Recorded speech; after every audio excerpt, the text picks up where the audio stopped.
Good morning. Well, thank you for coming down this morning to Darling Harbour.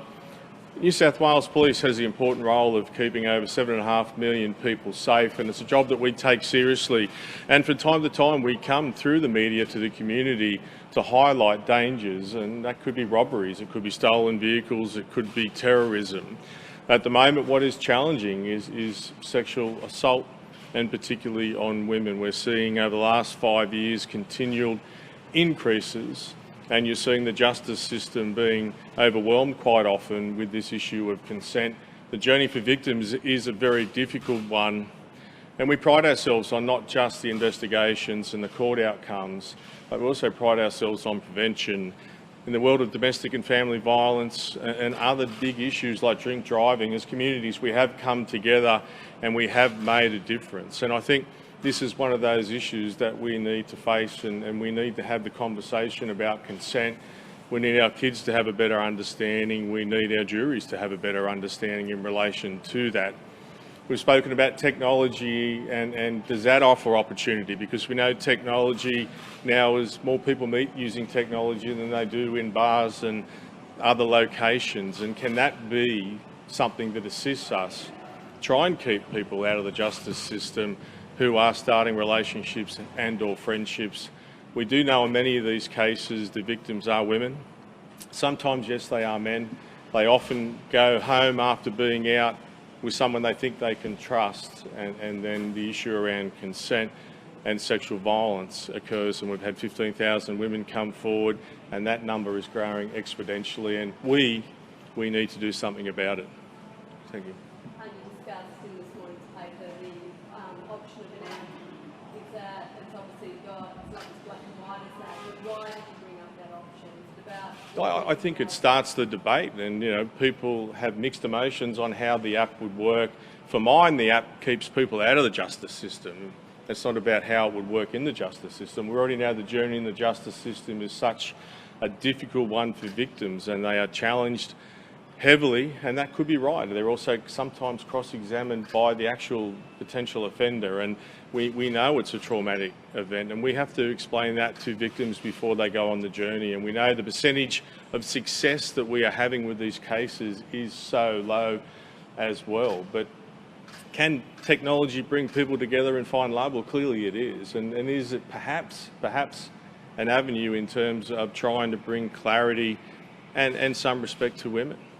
How would the app work, though, in terms of withdrawing consent, and can you see the argument where it could be used by the defence to prove that a victim has consented to an action? Yeah, look, again, for mine, I would hope that the app stops matters going into the justice system, because the justice system doesn't seem to be helping the offenders in these matters or all the victims. If you have a 2% success rate of the prosecutions that are only 10% of the matters, then we're failing both ways, right? There are potentially young men being brought to justice over issues of consent. It is such a vexed issue that the app, in a sense, is, I'm hoping that technology, whether it's an app or whether it's something else, will save matters going into the justice system, because there is clarity that this is just dinner and this is just a date.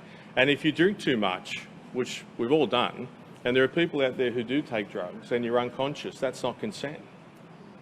How would you imagine the mechanics of the app sort of working in a situation like this? Look, I think for mine, a number of the matters that we see involve the victims being impaired, and they are often nearly unconscious.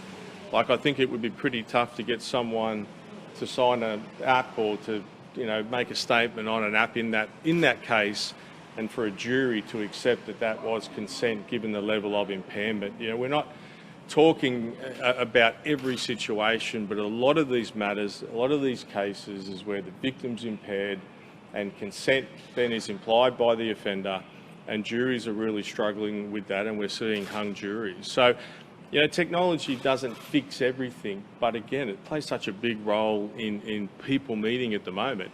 I'm just suggesting, is it part of the solution? Now, maybe it's not, but if we don't do something, then more and more women are going to come forward seeking justice for sexual violence. The critics have argued that it could be counterproductive, though, once it gets to court and it is used as evidence. Do you think that's the case? It could be the case, right? But if we don't draw the line in the sand and say consent's a problem, we need to find a solution from a society perspective. Now, if the app never eventuates or eventuates in 10 years' time, to me that's not that important. It's about what are the other solutions out there. If the Commissioner stands up and says we need to start talking to our kids about this, you know, teachers need to do their part in it. When people are dating online, if it is just dinner, then just be clear it's just dinner, and it's not victim blaming. And being intoxicated is okay, but perhaps you need to protect your friends a bit better when they are intoxicated and not let them go home with someone. Like, I think there's a range of things I'd love to come out of this, and the app is not necessarily one of them, but starting the conversation is, and I think the app has at least brought this issue up and people are talking about it. And I think people will be shocked to hear that 15,000 women come forward every year, that's growing exponentially, that they have confidence to come forward, but the outcome they're getting is not one that we see in other types of crimes. Commissioner, in regards to the app, how would it work? How prescriptive would it be? What are you consenting to? Look, I think at the end of the day that it would be a private type app, and you know, these companies who have dating apps, they create these apps that bring people together, which is a complex thing to do, right? Bring two people together who agree to go to dinner or go to the movies. You know, surely that's something that they could consider within this to protect the people using these type of apps. So, you know, do I see the app being a tool for us investigatively for a court process? No, I want the app to stop that problem from happening, right? To minimise the opportunity of particularly women in a vulnerable situation being victims of sexual assault. Commissioner, could it be even just showing the app then raises that issue up between two people? Not issue, but then it just makes you think, are we consent? 100%. So it's the trigger almost to have the conversation about that. Absolutely, and we know in life, like with drink driving, you know, 30 years ago that used to be okay, and then progressively people would grab the keys and say, just think about this, right? Just stop for one moment. If that question just stops someone for one moment and they go, this is not acceptable, Commissioner of Police said it's not acceptable, Mum and Dad said it wasn't acceptable, then maybe it's time for me to go home. You know, if I could save one woman, then is this worthwhile? Well, I say it is. Also, you talk about it rising exponentially. What sort of rise? We've got 15,000 in a year, is that right? Yeah, that's right, and it is increasing. Other than technology-enabled crime, cyber crimes are obviously on the increase, but other than that, this is the single crime problem that we are really struggling with. Outside of the app, what other reforms would you like to see to try and clear up or battle this consent issue? I think if you look at domestic and family violence, for a long time, even when I started in policing, they would say, look, it's a private matter, this is a matter that police shouldn't be involved in, leave it behind closed doors. The conversation over particularly the last decade, I think there's lots of champions for domestic and family violence now where it's just not accepted, and it's not accepted by me or the media or the community. I think we've got to flush this issue around consent and sexual violence out the same way. I'm not going to fix it overnight, but if we don't start the conversation, I don't think changing legislation is going to help, because at the end of the day, once you're in the justice system, you're a victim. Have you spoken to, the Attorney General about that legislation change? No, I haven't asked for any legislation change at this stage, because if you think about domestic and family violence, whilst we were given some assistance in the admissibility of evidence, where that changed was we became pro-arrest, the community came on board and the media came on board, and it really over a 10-year period through champions, we changed the way that we think about domestic and family violence. It was more about the way we feel about it and the way we talk to our kids about it and our neighbours about it were more important than legislative changes. So what I'm saying in this consent issue, it is more about starting the conversation about what's acceptable and what you'll let your friend do when they're intoxicated, or if you're taking someone home who trusts you, what you think consent is. We've got to reset that. Why do you think sexual violence is increasing? Is it pornography or many things I imagine? And victimisation and that sort of data, we have such rich data sets when it comes to home break-ins and car theft, because, you know, we've got decades of data, but dating and the evolution of dating has changed so dramatically in the last 5 years, is that we are grappling with the reasons why. And at the same time, it's one of those crimes where if the victim says, stop, I want to stop the investigation during any process, and we respect that. And we don't do that for a lot of other crimes. I'm not suggesting we don't go on the victim with the journey in relation to this, but it's a very personal crime. It's one that once you're in the justice system, it's stressful from start to finish.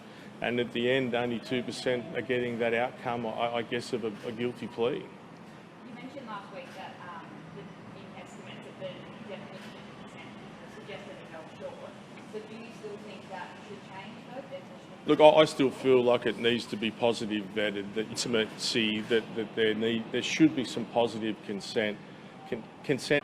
Investigation on foot basically since then. Where are we up to? The investigation's still being led under Detective Chief Superintendent Dickinson, and just to give you a concept of the size of this, that they have canvassed over 7,000 people who have been involved in that and other cruises, just the enormity of that investigation, and that will continue.